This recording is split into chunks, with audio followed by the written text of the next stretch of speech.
ایک دفعہ کا ذکر ہے کہ گھنے جنگل کے قریب ایک چھوٹے سے گاؤں میں ایک غریب مگر محنتی لکڑہارے رہتا تھا۔ وہ اپنی ایمانداری اور مستعدی کے لیے جانا جاتا تھا، حالانکہ اس نے ایک سادہ زندگی گزاری جس میں ان کا نام بہت کم تھا۔ اس کی واحد قیمتی ملکیت لوہے کی ایک پرانی کلہاڑی تھی جسے وہ ہر روز لکڑیاں کاٹ کر بازار میں بیچ کر معمولی روزی کمانے کے لیے استعمال کرتا تھا۔ ایک دھوپ کی صبح لکڑی کاٹنے والا ہمیشہ کی طرح جنگل میں چلا گیا۔ اس نے دریا کے کنارے ایک بڑے درخت کا انتخاب کیا اور اسے کاٹنا شروع کیا۔ درخت مضبوط تھا اور کام مشکل تھا، لیکن لکڑہارے نے اپنی پوری طاقت اپنی کلہاڑی کے ہر جھولے میں ڈالتے ہوئے جاری رکھا۔ اچانک جب اس نے کلہاڑی کو بڑی طاقت سے چلایا تو کلہاڑی اس کے ہاتھ سے پھسل کر ہوا میں اڑ گئی اور زور سے دریا میں جا گری۔ لکڑہارے نے گھبرا کر دیکھا جب دریا نے اس کی کلہاڑی نگل لی۔ پانی گہرا اور تیز تھا اور وہ جانتا تھا کہ اس کے پاس اسے بازیافت کرنے کا کوئی طریقہ نہیں تھا۔ مایوسی سے مغلوب ہو کر وہ دریا کے کنارے بیٹھ گیا اور رونے لگا۔ اب میں کیا کروں؟ وہ رویا۔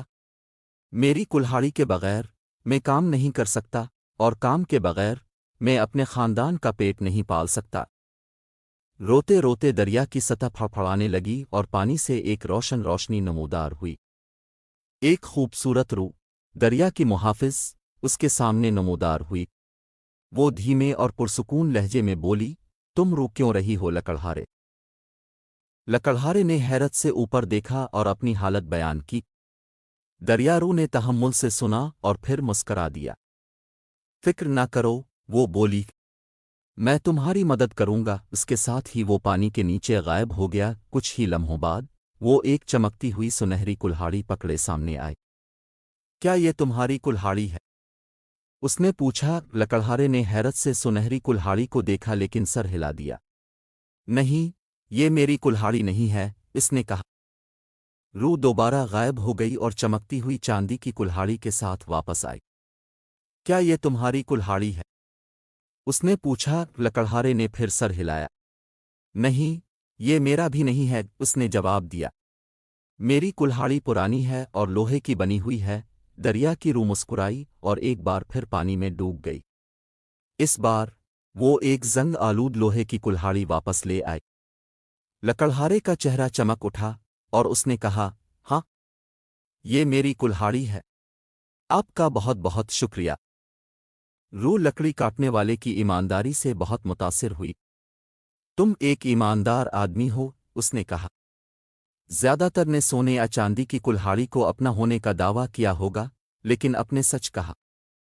تمہاری ایمانداری کے بدلے میں تمہیں تینوں کلہاڑی دوں گا، سونا، چاندی اور لوہے کی کلہاڑی۔ لکڑہارے کو اپنے کانوں پر یقین نہیں آیا۔ اس نے کلہاڑی کو شکر گزاری سے قبول کیا اور خوشی سے بھرے دل کے ساتھ گھر لوٹ آیا۔ اس دن سے اس کی زندگی بہتر کے لیے بدل گئی۔ اس نے سونے اور چاندی کی کلہاڑیوں کو اپنے خاندان کے لیے زیادہ آرام دہ زندگی بنانے کے لیے استعمال کیا، لیکن اپنی پرانی لوہے کی کلہاڑی سے محنت جاری رکھی، ایمانداری کی قدر کو کبھی نہیں بھولا۔ لکڑہارے کی کہانی پورے گاؤں میں پھیل گئی، جس نے دوسروں کو ایماندار اور راست زندگی گزارنے کی ترغیب دی۔ کہانی کا اخلاق، دیانتداری اور دیانتداری وہ خوبیاں ہیں جن کا ہمیشہ بدلہ ملتا ہے، اکثر ہمارے تصور سے باہر۔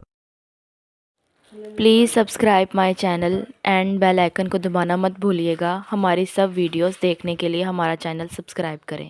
شکریہ۔